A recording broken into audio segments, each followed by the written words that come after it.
toutes et à tous, c'est Ilyes. On se retrouve aujourd'hui pour une nouvelle analyse et pronostic en compagnie de Movsar Ibragimov. On va vous parler du combat principal de l'UFC 313 qui va opposer Alex Pereira à Magomed Ankalaev. C'est déjà la quatrième défense de ceinture pour Poatan dans la catégorie des lourds légers et certainement la défense de titre la plus compliquée sur le papier en tout cas, puisqu'Ankalaev est certainement le challenger le plus dangereux qu'il va affronter. Ça va se passer le dimanche 9 mars dans la T-Mobile Arena de Las Vegas. Pour en parler, comme je vous l'ai dit, on accueille Movsar Ibragimov qui, de son côté, lui, il a un palmarès, c'est un record parfait pour l'instant. 5 combats, 5 victoires. Et le pire dans tout ça, c'est qu'il a un ratio de 100% de finish puisqu'il vient d'éteindre. Je pensais que ça allait être l'adversaire le plus compliqué de ta carrière depuis ta transition vers les pros. C'était Thomas Bryan, un gars qui connaît très bien Charles Oliveira, mais force est de constater que lui aussi, tu l'as fini. Félicitations, Movsar. Je rappelle que c'était le combat principal de l'AEC 12. Comment tu vas? Ça va super, merci.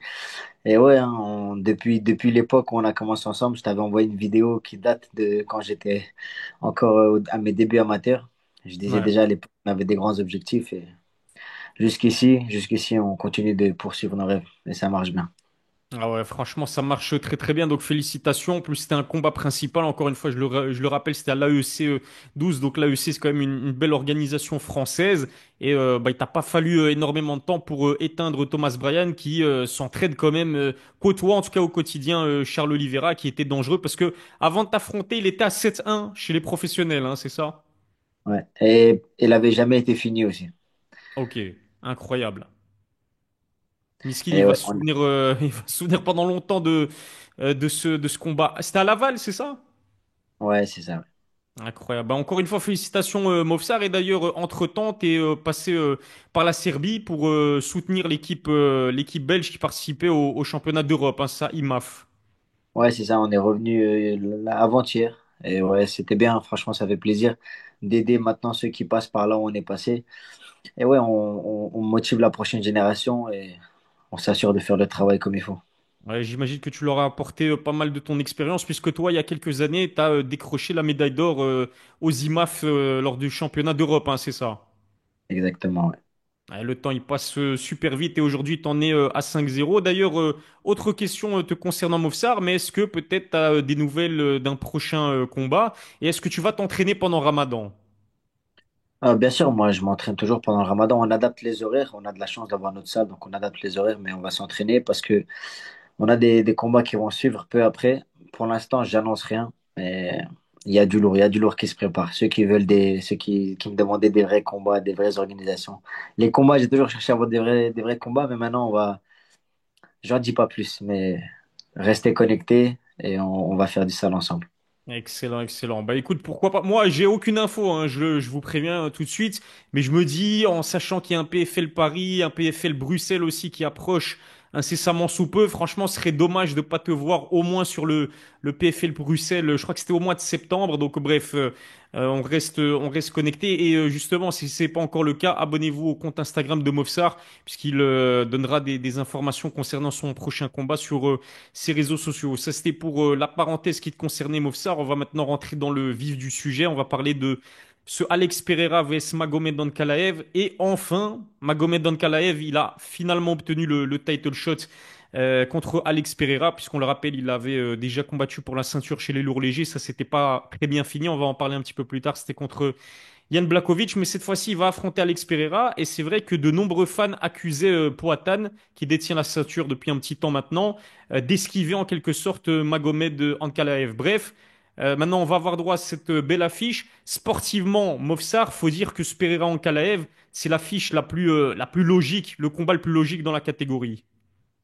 Ouais, bien sûr, totalement, parce que là, juste avant de démarrer, on vient de regarder le top 5 de l'UFC dans cette catégorie. Le numéro un c'est un Kalaev. Derrière, tu as Jamal Hill, tu as Jiri Prohaska qui viennent de combattre. Et puis, il y a Rakic qui vient de perdre contre Blachowicz. Donc, automatiquement, c'est celui qui est en place. Le seul qui est légitime, c'est un Kalaev. Et il lui a fallu du temps. Mais bon, c'est parce qu'il a eu, voilà, il a eu ses petites phases avec l'UFC. Ouais, Rakic, il vient de perdre contre Ankalaev, pas contre Ah ouais, Blachowicz. un Kalaev, pardon. Je vous Ouais, entends le dire truc. Et Ankalaev, ouais. Blachowicz l'a perdu déjà contre Pereira, c'est ça. Exactement, ouais, voilà, c'est exactement ça. Et donc, ouais, sportivement, il n'y a pas photo. C'est vrai que Magomed Ankalaev est le challenger le plus méritant. C'est quand même 11 victoires sur ses 13 derniers combats à l'UFC. Magomed Ankalaev, il a perdu qu'un combat à l'UFC. C'est son premier, d'ailleurs, c'était contre Paul Gregg. Mais sinon, c'est inégalité. Et puis, un no contest. Mais à part ça, c'est que des victoires. En ce qui concerne le Dagestanais, justement, comment est-ce que tu expliques alors que l'UFC a mis autant de temps à lui offrir un title shot contre Alex Pereira? En fait, c'était dû à son dernier combat pour la ceinture contre Blachowicz. Je pense qu'il avait perdu une décision, je sais plus si c'était une split, mais en tout cas, il pensait avoir gagné. Mhm. Et il était tellement dégoûté qu'après, il avait beaucoup protesté. Il avait dit, ouais, je sais pas si j'ai envie de rester à l'UFC. Tu vois, il avait dit des trucs comme ça. Et Dana White, ça lui avait pas plu du tout. Il a dit, bah, s'il veut pas, il a qu'à se casser, etc. Et tu vois, quand tu te mets le chef à dos, tu vois, fatalement, ça te fait reculer dans la file d'attente. Donc, ouais, c'est ça qui s'est passé. Il a fait un peu comme Mokaev. Tu vois, Mokaev aussi, Mhm. il a parlé un peu trop, ils l'ont bougé, tu vois. Le problème, c'est que l'UFC, tu peux pas te plaindre, tu vois.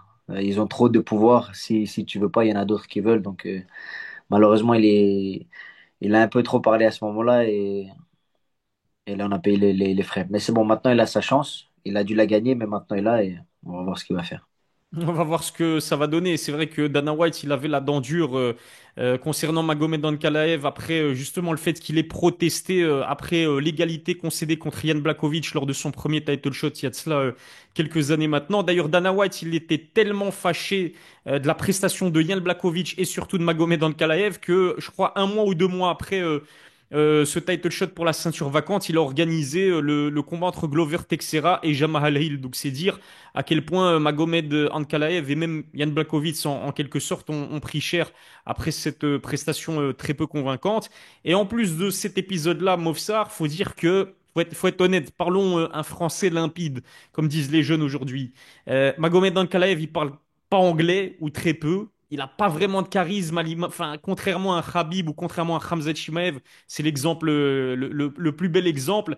Il n'a pas vraiment de charisme. Il souffre d'un manque de visibilité, un gros manque de popularité aussi, malgré le fait, et ça je savais pas du tout, mais il est pas mal suivi sur Instagram. Il a plus d'1 million d'abonnés sur Instagram. Les puristes du MMA qui regardent la vidéo à ce moment-là, ils vont se dire mais de quoi il parle? Mais franchement aujourd'hui, les abonnés Instagram, les abonnés Twitter, la communication en général, c'est très très important. Bah, la preuve, c'est que l'UFC a préféré offrir le title shot à Khalil Rountree, qui était hors top 5 dans la catégorie des lourds légers, mais qui avait quand même un style spectaculaire et un run divertissant. Ils ont préféré Khalil Rountree à Magomed Ankalaev. Bon, ça, c'est incroyable. Ouais, c'est pour te dire à quel point quand le boss il a le seum sur toi, tu peux attendre longtemps. Et ça montre aussi, moi je trouve que ça montre aussi quelque chose d'autre. Pereira, il a vraiment sauvé cette catégorie. Quand tu regardes Ankalaev Blachowicz, c'est un vieux combat. Le combat était nul. La vérité, il était nul. Ils ont presque rien fait. Puis après, ils vont chercher un combat rien à voir Glover Teixeira contre Jamal Hill. Tu vois, ils cherchaient à voir un champion digne dans cette catégorie. Il y avait Jiri Prohaska qui faisait un peu parler de lui. Puis après, la vraie superstar de cette catégorie qui est venue vraiment sauver enfin, j'allais dire l'organisation, mais la catégorie des lourds légers, c'est Pereira. Pereira, c'est un emblème du sport de combat. Comme il y en a tu vois, dans toutes les catés, t'as un mec vraiment trop chaud. T'as des Hamza, t'as des Adesanya, Topuria. Dans toutes les catés, il y a un mec qui est vraiment chaud. Mais lourds légers, ils avaient du mal depuis le départ de John Jones. Et c'est vrai que l'arrivée de Pereira les a mis bien en tout cas. Ouais, c'est clair que, punaise, quand John Jones a laissé sa ceinture vacante et a décidé de monter, ou plutôt de préparer sa montée en catégorie, on a enchaîné Jan Blachowicz, puis Glover Teixeira, puis Jiri Prohaska, puis Jamal Hill comme champion, avant que ne vienne Alex Pereira. Et au final, aujourd'hui, ben, il va, contre Magomed Ankalaev, défendre sa ceinture pour la quatrième fois, en sachant qu'il a été aussi champion dans la catégorie des poids moyens à l'UFC, qu'il a été champion chez les poids moyens et chez les lourds légers au Glory. En termes de visibilité, de popularité, c'est le jour et la nuit entre Alex Pereira et Magomed Ankalaev. Pereira, c'est vraiment une superstar à l'UFC, peut-être la superstar à l'heure actuelle à l'UFC. Et le pire, Movsar, c'est que, bah, comme Magomed Ankalaev, lui non plus, il parle pas anglais, mais juste avec son style, son fameux chama, il a réussi à conquérir des millions et des millions de fans. C'est incroyable. Ouais, c'est ça, hein, tu le vois partout. Tu le vois partout à l'extérieur. Tu le vois faire des blagues. Les gens, ils rigolent du fait de. Tu vois, ils mettent les statues de l'île de L'île de Pâques, là. Pâques. Ouais, c'est ça, tu vois. Charme. Tu vois, t'as pas besoin de grand-chose, juste du charisme, un peu de divertissement. Tu joues un peu avec les réseaux. Tu sais, tu scrolles sur TikTok, tu tombes sur lui, tu vois, toi. C'est le jeu au jour d'aujourd'hui. Tu vois, ça que tu disais avec les abonnés sur Instagram, c'est important. Euh, quand t'es repartagé, beaucoup de gens te suivent, même des gens qui sont pas forcément dans le MMA, c'est ça qui importe beaucoup. Et c'est ça qui est bien dans ce qui est pratique pour un Kalev qui va se retrouver face à l'Expera, c'est que tous les gens qui viennent voir Alex Pereira, forcément, ils viennent te regarder toi aussi. C'est ça qui est bien quand tu affrontes une superstar. C'est un peu ce que les gens ils disaient avec Khabib contre Conor. Beaucoup disent que celui qui a rendu Khabib une superstar, c'est Conor. Et et il y a du vrai là-dedans, forcément. Ouais, force est de constater que c'est la vérité. Donc, si Magomed Ankalaev, imaginons, finit Alex Pereira, il peut aspirer un petit peu de sa hype. C'est ce qu'on lui souhaite, même si on est totalement objectif. Et en plus de cela, les pronostics, c'est pas pour tout de suite. On parlait de Khalil Rountree, Movsar. Alex Pereira s'est imposé par KO dans la quatrième reprise contre l'Américain. Qu'est-ce que tu as pensé, toi, de la prestation d'Alex Pereira? C'était son dernier combat. Bien, hein, c'était un très beau combat. Moi, ce qui m'a impressionné, c'est que Rountree, il a tenu jusqu'au quatrième round Ouais, et bien cabossé. ouais. Mais franchement, il a fait la guerre. Il a fait la guerre. Alex Pereira, malgré son style qui est pas le plus beau visuellement, tu vois, c'est pas le plus esthétique, mais il est tellement fort. Il a des angles tellement. Parce que même tout à l'heure, là, je suis tombé sur un mec qui mettait dans les réels sur Instagram, il disait, ouais, le shadow boxing de Pereira, il est trop moche. C'est vrai.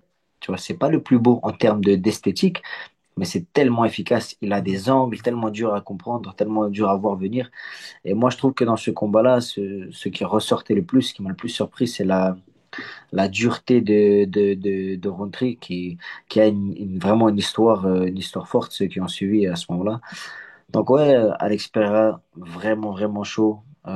Moi, personnellement, je donnais pas plus de 2 rounds à Khalil Rountree, mais il a été dur, même s'il s'est quand même fait finir au quatrième.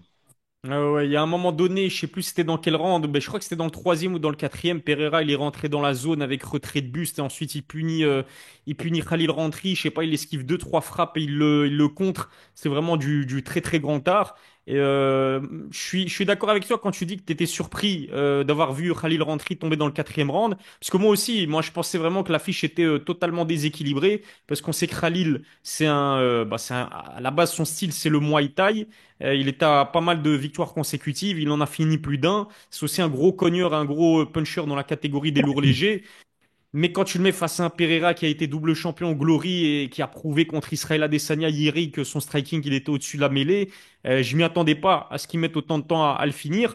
Mais ce qu'il faut dire, c'est que Pereira a annoncé après cette victoire contre Ali Rantri qu'il s'était blessé à la côte pendant la préparation. Je pense qu'il s'est blessé à l'orteil aussi. Je sais plus si c'était pendant la préparation ou pendant le combat. Et apparemment, il était malade aussi. Il était sous antibiotiques durant la préparation.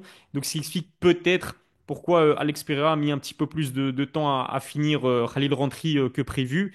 Mais ce qu'on a appris, moi perso, ce que j'ai appris, c'est que Pereira, il a quand même du mental, il a quand même de l'intelligence, ça on savait, mais le mental et le cardio, Movsar, ça je t'avoue que ça m'a pas mal surpris parce que le rythme du combat, il était assez élevé.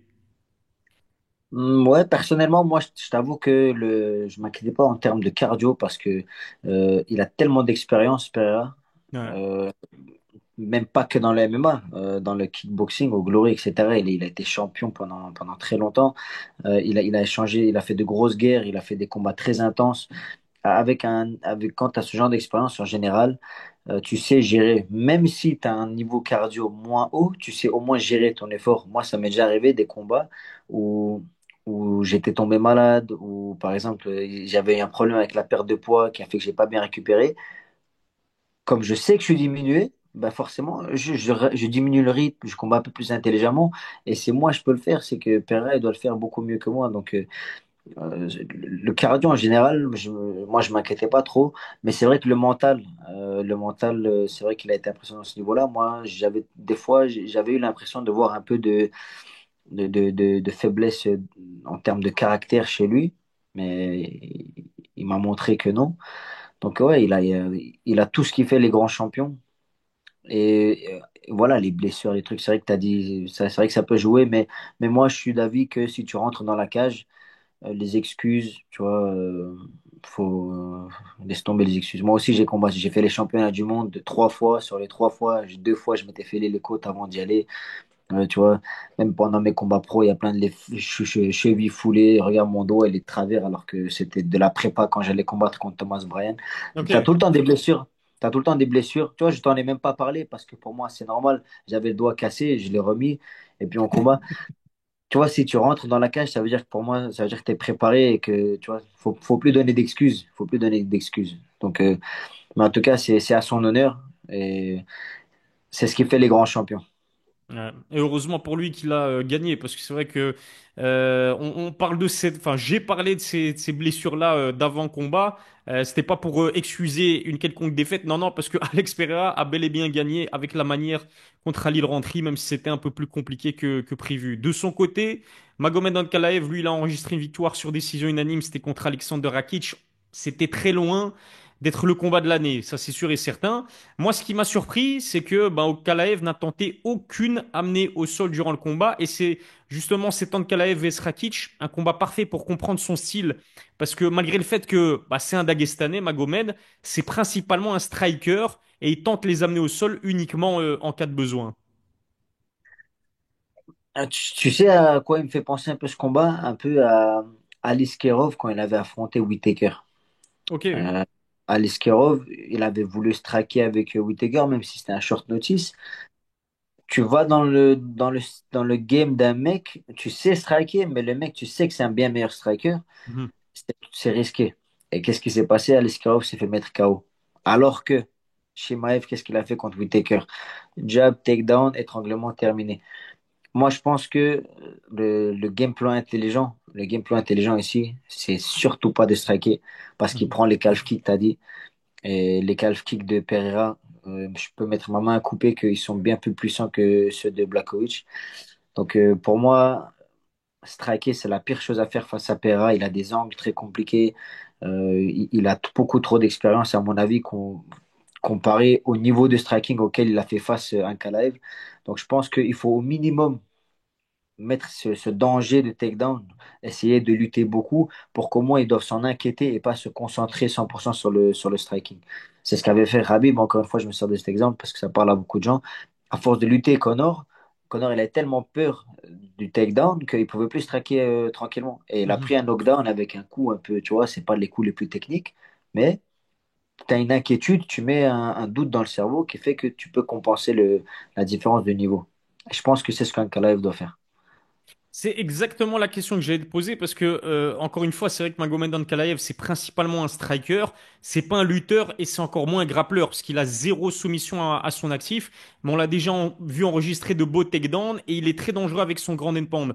Donc, si je comprends bien Movsar, la menace de l'amener au sol, elle peut quand même permettre à Magomed Ankalaev de se créer quelques ouvertures et faire des dégâts même debout face à ce striker excellent qui est Alex Pereira. Ah ouais, forcément, parce qu'en fait, euh, Pereira, il se tient très droit. Il se tient très droit, il a sa garde un peu, les mains un peu devant et il frappe devant. Et le fait de se tenir droit, ça lui permet de mettre des calf kicks, ça lui permet de lui bloquer les calf kicks. Mais le problème de ça, c'est que quand tu es tout droit, trop grand sur tes jambes, lorsqu'un quelqu'un tente un takedown, la distance que tu dois faire pour sprawler, pour envoyer tes jambes en arrière, elle est plus grande. Donc c'est difficile de défendre les takedowns. Mhm. Quand tu es en danger des takedowns, tu es obligé de faire quelque chose, c'est de descendre sur tes appuis. Tu dois un peu écarter les jambes, plier un peu les jambes pour pouvoir défendre plus vite. Sauf si tu es vraiment trop fort en défense de takedown. Mais je pense pas que c'est le cas de Alex Pereira. Donc, s'il doit changer sa posture, ça va fatalement l'handicaper Mhm. par rapport à son style habituel. Il peut plus mettre ses calfs aussi facilement. Tu peux plus te déplacer de la même manière. Si tu es plus bas, si tu es plus ancré dans le sol, tu peux plus sautiller correctement. Donc, ça peut beaucoup l'aider. Est-ce que ça va le sauver? Le combat nous le dira. Mais forcément, pour moi, gagner ce combat sans tentative de takedown, de ce que je vois, ça m'a l'air impossible. Il faut au minimum, s'il veut se raquer, au minimum, essayer de l'amener au sol quelques fois, même s'il défend, c'est pas un problème. Il défend, mais il sait qu'il va devoir défendre, alors il va s'inquiéter. Donc, au moins le mettre en danger, c'est pas complètement l'amener et essayer de le contrôler. Ne serait-ce que le feinter, feinter les amener au sol, ou si t'arrives pas à l'amener au sol, le bloquer contre la cage et le fatiguer, au moins, faire du cage control. Ouais, c'est ça, tu le colles, t'attrapes un peu, tu frappes, tu mets des coups. Même si c'est moche, tu gagnes. Si je colle un mec contre le mur et je lui mets des coups comme ça et qu'il n'arrive pas à sortir, c'est très moche. Personne ne veut voir ça. Il va se faire huer, mais t'es quand même en train de gagner. Et quand tu gagnes des rounds comme ça rentre dans la tête de ton adversaire. Et il est obligé de, par exemple, de devenir plus agressif. Imagine, il y a 3 rounds. Voilà, il va y avoir 5 rounds, mais imagine un combat de 3 rounds où pendant 2 rounds, t'as collé le mec. T'as collé le mec, tu l'as frappé. Qu'est-ce qu'il va faire? Il va se jeter, il va essayer de te finir. Et quelqu'un qui se jette pour essayer de te finir, facile à contrer, facile à amener au sol. Donc, tu vois, c'est des choses qu'il faut prendre en compte. Et si t'es pas intelligent dans ce genre de combat-là, tu te fais vite avoir par le crochet de Pereira et c'est terminé. Ah, c'est clair que ça, c'est son arme de prédilection, hein, le crochet du gauche, la puissance qu'il a, c'est un truc de fou. Donc c'est vrai qu'il faut pas prendre trop de risques quand tu as un monstre comme Alex Pereira en face de toi. Et au-delà de son crochet du gauche, et t'as commencé à en parler justement, c'était une question que je voulais te poser. C'était bah, ses calf kicks. C'est vrai que Israel Adesanya, qui lui aussi est un excellent striker, il a souvent dit que Pereira, comment dirais-je, comment on peut, quel terme est-ce que je peux utiliser? Il ne téléphone pas ses calf kicks, c'est-à-dire tu les vois pas venir parce qu'il a une façon de les placer qui est juste extraordinaire. Ses hanches restent très statiques, enfin bref. Et on a vu, comme tu l'as dit, que Magomed Ankalaev contre Jan Blachowicz dans les 2 premiers rounds de leur combat, il a pris énormément de calf kicks. Tu vois, comment est-ce que tu vois Magomed Ankalaev faire face à cette autre arme d'Alex Pereira? Est-ce que tu le vois les checker ou est-ce qu'il va combattre comme il a l'habitude de le faire? Un- Quelqu'un qui met bien les calf kicks comme un Kalaev, c'est des calf kicks qui sont pas possibles à bloquer. Mhm, Pourquoi ils sont pas possibles à bloquer? Parce qu'il les envoie. C'est pas juste ne pas les téléphoner, mais en plus, il va les cacher. Par exemple, si tu as regardé mon dernier combat, j'ai mis beaucoup de calf kicks. mhm. J'ai beaucoup regardé les combats de Pereira pour essayer de les mettre exactement comme lui. Je les mets un peu différemment, mais ce que j'essaie de faire, c'est en termes de timing, en termes de feinte. Je fais une feinte de droite, il fait ça, il se couvre, il est obligé de se protéger. Feinte de droite, il se protège et en même temps, j'envoie le calf. Donc ça fait que s'il se couvre avec la garde, il peut pas bloquer le calf. Et Pereira, il fait beaucoup ce genre de choses, surtout il a beaucoup de puissance, donc ses feintes provoquent des grosses réactions. Bloquer les calfs de manière consistante, ils vont en bloquer un ou deux, mais de manière consistante ces calfs sans garder une distance de sécurité, c'est impossible. Mhm. Donc c'est pour ça que je te dis, sur la longueur, c'est intenable. La posture de base de Pereira contre un Kalev, à moins qu'il le mette KO sur un coup, c'est intenable sur la durée. C'est pour ça que pour moi, il faut mixer. Forcément, tu es obligé. Tu vois, Mhm. si tu regardes ce combat sur le papier comme ça, il a trop d'armes qui vont faire trop de dégâts, qui vont trop coûter cher sur la longueur. Les calves comme ça qui te cassent et qui t'empêchent de bouger, quand tu es ancré dans le sol, ta jambe, elle commence à ne plus répondre. Tu peux plus bouger, c'est comme si tu étais tout le temps dos au mur. Ouais. Imagine, tu es face à un adversaire mobile, toi, tu peux plus bouger. Il peut rentrer, frapper, et toi, tu es tout le temps là à taper dans le vide. Donc, Pereira, c'est un bourbier, tu vois. En termes Mhm. de puissance, en termes de style, son style, la manière dont il frappe, pas comme tout le monde fait qu'il est encore plus dur à voir venir. Tu es obligé d'arriver avec un game plan millimétré, sinon je vois pas de manière de gagner autrement. Il n'y a pas de facilité dans ce combat. Ouais, c'est clair. Et il peut aussi s'inspirer de toi, c'est-à-dire envoyer pas mal de calf kick et ensuite brouiller les pistes et envoyer un high kick comme il l'a fait contre Jiri Prohaska par exemple. Ça aussi, ça peut être une arme redoutable et on connaît l'intelligence de Pereira, on sait qu'il l'a déjà fait et il y a aussi danger à ce niveau-là pour Magomed Ankalaev. Ouais, c'est sûr. C'est surtout moi qui m'inspire de lui, hein. Et moi, j'ai vu beaucoup ça chez lui. Calf, caf, tu fais des dégâts en bas, tu feintes en bas, tu montes. Ça, c'est la base, hein. C'est même mon troisième combat classe D en kickboxing avant le Covid, j'avais déjà mis un KO comme ça. C'est le quand tu fais du striking, c'est la base. Tu attires l'attention, tu frappes au foie, donc tu lui fais mal au corps, tu remontes à la tête. Mhm. Spécial aussi de très classique de Pereira. Tu vois, c'est du travail de base et c'est ce qui marche le mieux, c'est la base. Donc, ouais, c'est ça, ça que je te dis. Une fois que tu prends trop de dégâts, tu es obligé de penser à tes dégâts. Mhm, Si tu as mal au foie, tu es obligé d'y penser parce que si tu n'y penses pas et qu'il te retouche, tu vas tomber KO. mhm. Et c'est ça le problème. Quand tu commences à mettre le doute dans la tête de ton adversaire, tu as déjà gagné le combat. Et c'est pour ça que tu peux pas le laisser rentrer dans ta tête. S'il reste trop en striking, moi, je suis persuadé que c'est un bourbier pour un Kalaev. Ouais, c'est clair et net. Et comme tu l'as dit, c'est vrai que Magomed Ankalaev et son équipe, ils doivent venir avec un game plan vraiment millimétré aux petits oignons pour leur permettre de battre Alex Pereira. Parce qu'on a, c'est vrai que Alex Pereira, jusqu'à présent, dans l'immense majorité de ses combats, il a affronté des strikers. Jan Blachowicz et Jiří Prochazka ont quand même tenté de mixer striking et lutte. Ils ont été capables de l'amener au sol et de le maintenir au sol. Mais c'est vrai que force est de constater que jusqu'à présent, personne n'est parvenu à le soumettre ou alors lui infliger des dégâts au sol.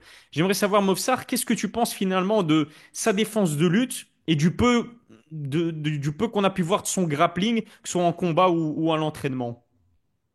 Ouais, c'est vrai qu'on n'a pas vu beaucoup de son grappling, mais par contre, ce qu'on peut constater, c'est qu'il y a vraiment une amélioration en termes de défense, en termes de style pour revenir debout, etc. Je sais pas si tu te rappelles la première fois que Easy lui avait mis un takedown. Ouais, Adesanya lui avait mis un takedown, c'était ridicule. ouais. Vraiment clownesque. Tu vois, je me rappelle, j'avais vu ça, je me suis dit, oh, mais même moi, je l'amène au sol, alors qu'il pèse 100 kilos. Je te jure, je m'étais dit, c'est quoi ce truc de fou? Mais regarde, dernièrement, c'est de mieux en mieux. Et ça aussi, c'est un problème pour un Kalaev. Ça veut dire qu'il va devoir faire de plus en plus d'efforts, mettre des feintes de striking pour amener au sol. Donc, c'est pour ça que je dis que c'est pas aussi facile que ce que ça en a l'air. Parce que tu vois, quelqu'un qui regarde pas correctement, il va se dire, ouais, tu rentres, tu fais que l'amener au sol et tu le maintiens pendant 25 minutes. Mais c'est pas si simple. C'est pour ça que euh, c'est un combat, je dis, c'est un combat, un bourbier un peu pour un Kalev. Pereira, il sait ce qu'il doit faire. Mhm. Pereira, il sait qu'il doit se concentrer sur la défense de takedown. Dans sa prépa, il se concentre à défendre bien les takedowns, à bien revenir debout, à regarder les timings d'un Kalev sur les takedowns. Tu regardes ça, et en striking, c'est déjà le meilleur. Tu n'as pas besoin de travailler plus. Alors qu'un Kalev, il doit travailler beaucoup de choses.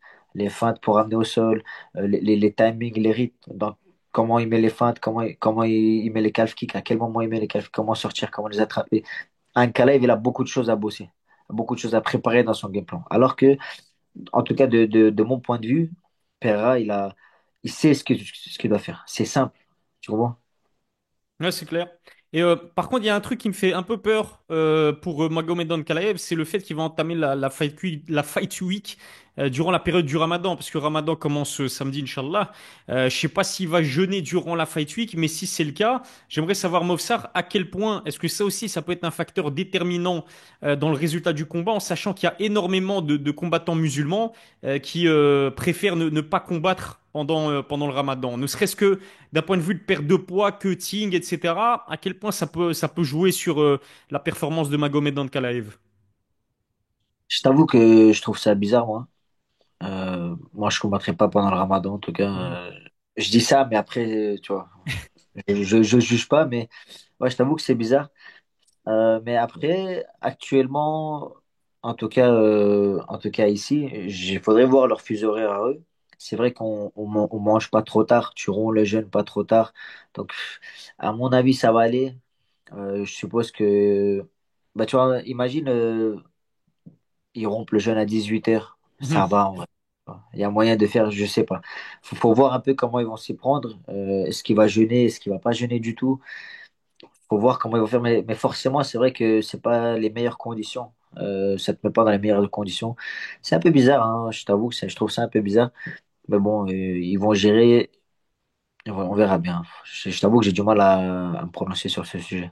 Mhm. Et puis j'imagine qu'il y a eu un travail physique au préalable et s'il est accompagné d'un nutritionniste, etc., d'un diététicien, il y a eu un travail au préalable pour lui faire perdre pas trop de kilos durant le cutting. Et tu as raison, en fait, je pense que je viens de vérifier et visiblement c'est encore plus tôt qu'ici le Maghreb, donc enfin, le moment où on peut rompre le jeûne pendant le Ramadan. Pour les personnes qui ne sont pas musulmanes et qui nous regardent, j'imagine que vous êtes quand même ouais, plutôt nombreux, donc je précise tout ça. Là-bas, c'est à 17h12 à Las Vegas. Ce sera aux alentours de 17h. Et en plus de cela, il fait pas si chaud que ça pour l'instant à Las Vegas.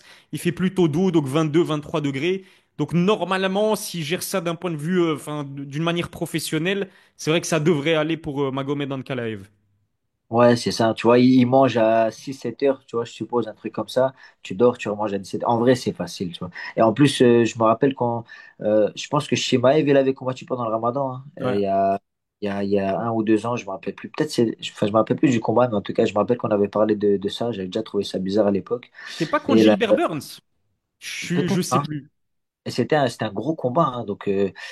Donc voilà, et Hamzat, il a gagné, et c'était un adversaire très très difficile. Les conditions étaient pires que celles actuelles. Donc, tu vois, ça se fait, les gens le font. Tu vois, je sais pas, qu'est-ce que tu veux que j'ai pas envie non plus de faire les mecs qui jugent, tu vois, qui font ce qu'ils veulent. C'est des grands garçons. Ouais, on verra bien, mais moi je me souviens par exemple d'un Bilal Mohamed qui avait dit dans son podcast avec Joe Rogan qu'il a déjà combattu pendant Ramadan, mais que si c'était à refaire, il le referait plus, parce que ça l'a pas mal pénalisé dans sa préparation. Tu vois, il était déshydraté pendant qu'il s'entraînait. Après, c'est vrai que cette année, on a de la chance que le est assez tôt, donc la période où on rompt le jeûne, c'est plus tôt que prévu, c'est plus tôt que généralement. Si c'est en été par contre, et que tu dois rompre le jeûne à 21 heures et que tu es à Las Vegas, il fait 35 degrés, c'est archi sec, là ça aurait été beaucoup plus compliqué, mais c'était important d'en parler avec toi, Mofsar. Merci d'avoir répondu à mes questions. Tu connais la chanson, il m'en reste une dernière et c'est la plus importante.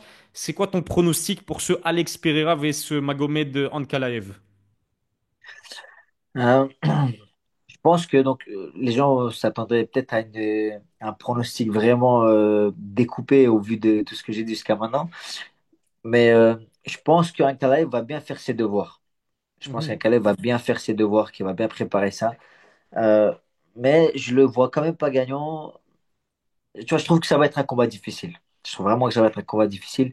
Mais je pense que Pereira va quand même gagner. En fait, 25 minutes, un combat pour une ceinture. Sur 3 rounds, je t'avoue que sur 3 rounds, je donnerais un peu plus favori à un Kalaev. Mhm. Parce que lutter, maintenir, mettre un gros rythme, c'est plus réaliste à ce poids-là, surtout sur 3 rounds. 5 rounds, je le vois mal réussir à le maintenir. Je le vois mal 5 fois recommencer debout et réussir à Mhm. l'amener au sol chaque fois sans prendre de dégâts. Donc je pense que je vais quand même donner Pereira. Je le vois le finir peut-être troisième ou quatrième, un peu comme Rountree.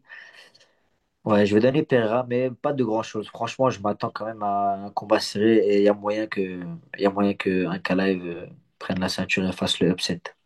Écoute, pour la première fois, je pensais qu'on n'allait pas avoir le même pronostic. Je pensais que tu allais pronostiquer Magomed Ankalaev vainqueur, mais moi aussi, je pense que Alex Pereira va s'imposer. Peut-être aussi parce que j'aime beaucoup Alex Pereira. Franchement, moi, je suis Team Poatan, faut dire la vérité. Mais il a des armes, comme on en a parlé dans notre analyse Mofsar, notamment les calf kicks. Son striking, il est exceptionnel. Il peut revenir en high kick.